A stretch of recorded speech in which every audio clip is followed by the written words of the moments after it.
Hi hello ಎಲ್ಲರಿಗೂ ನಮಸ್ಕಾರ. Ma'am story ಚಾನಲ್ಗೆ ಸ್ವಾಗತ. ನಾನಿಲ್ಲಿ ಮೆಂತೆ ಪಲಾವ್ ಹೇಗೆ ಮಾಡೋದು ಅಂತ ತೋರಿಸ್ತಿದ್ದೀನಿ.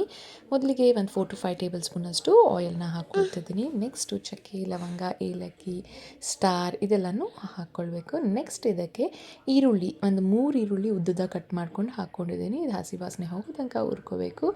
ಅಷ್ಟರಲ್ಲಿ ಒಂದು ಮಿಕ್ಸಿ ಜಾರಿಗೆ 4 ಮೆಣಸಿನ್ಕಾಯಿ ಹಾಕ್ಕೊಂಡ್ಮೇಲೆ ಒಂದು 2 ಟೇಬಲ್ ಸ್ಪೂನಷ್ಟು ಕೊಬ್ಬರಿ, ಬೆಳ್ಳುಳ್ಳಿ 1 ಗಡ್ಡೆ, ಶುಂಠಿ ಒಂದು 2 ಇಂಚು, ಕೊತ್ತಂಬರಿ ಸೊಪ್ಪು 1 ಹಿಡಿಯಷ್ಟು ಹಾಕ್ಕೊಂಡು ರುಬ್ಕೋಬೇಕು. ನೆಕ್ಸ್ಟು ಇದಕ್ಕೆ ಮೆಂತೆ ಹಾಕ್ಕೋಬೇಕು. ನಾನೊಂದು 1 ಕಪ್ಪಷ್ಟು ಮೆಂತೆ ಸೊಪ್ಪನ್ನ ತೊಗೊಂಡಿದ್ದೀನಿ. ನೀವು ಎಷ್ಟು ಬೇಕು ನೋಡ್ಕೊಂಡು ಸೇರಿಸ್ಕೊಳ್ಳಿ. ನಾನು 4 ಜನಕ್ಕೆ ಮಾಡ್ತಿರೋದಿಲ್ಲಿ. ನೆಕ್ಸ್ಟ್ ಇದಕ್ಕೆ 2 ಟೊಮೆಟೊ ಉದ್ದುದ್ದ ಕಟ್ ಮಾಡ್ಕೊಂಡು ಹಾಕ್ಕೊಂಡಿದ್ದೀನಿ.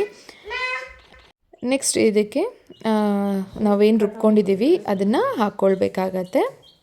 ಎಣ್ಣೆ ಈ ರೀತಿ ಬಿಟ್ಕೋಬೇಕು. ಆಗ ಉಪ್ಪು ರುಚಿಗೆ ತಕ್ಕಷ್ಟು ಉಪ್ಪು ಹಾಕಬೇಕು. 1-2 ಟೇಬಲ್ ಸ್ಪೂನಷ್ಟು ಉಪ್ಪು ಹಾಕಿ, ಒಂದು ಸ್ವಲ್ಪ ಅರಿಶಿಣ, 1 ಟೇಬಲ್ ಸ್ಪೂನಷ್ಟು ಗರಂ ಮಸಾಲ, ಒಂದು ಅರ್ಧ ಟೇಬಲ್ ಸ್ಪೂನಷ್ಟು ಧನಿಯಾ ಪೌಡರ್ ಹಾಕ್ಕೊಳ್ಬೇಕು. ಅದೆಲ್ಲನೂ ಚೆನ್ನಾಗಿ ಮಿಕ್ಸ್ ಮಾಡಿಕೊಂಡು ಇದಕ್ಕೆ 1-2 ಲೋಟದಷ್ಟು ಅಕ್ಕಿನ ನಾನು ತೊಳೆದು ಒಂದು 10 ನಿಮಿಷದಷ್ಟು ಕಾಲ ನೆನೆಸಿಕ್ಕಿದ್ದೆ, ಅದನ್ನು ಕೂಡ ಸೇರಿಸ್ಕೊಳ್ತಿದ್ದೀನಿ.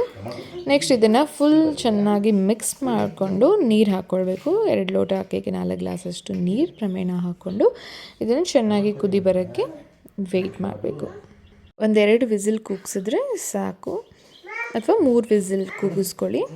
ಇದಕ್ಕೆ ಒಂದು ಸ್ವಲ್ಪ ಕೊತ್ತಂಬರಿ ಸೊಪ್ಪನ್ನ ಹಾಕ್ಕೊಂಡು 1-2 ವಿಸಿಲ್ ಕೂಗಿಸ್ಮೇಲೆ ಈ ರೀತಿ ತುಂಬ ಬಿಡಿಯಾಗಿ ಮೆಂತೆ ಬಾತ್ ರೆಡಿಯಾಗಿರುತ್ತೆ. ತುಂಬ ಟೇಸ್ಟಿಯಾಗಿರುತ್ತೆ. ಒಂದ್ಸತಿ ಟ್ರೈ ಮಾಡಿ ನೋಡಿ ಫ್ರೆಂಡ್ಸ್. ಇಷ್ಟಪಟ್ಟು ಇನ್ನೂ ಮಾಡ್ತೀರಾ.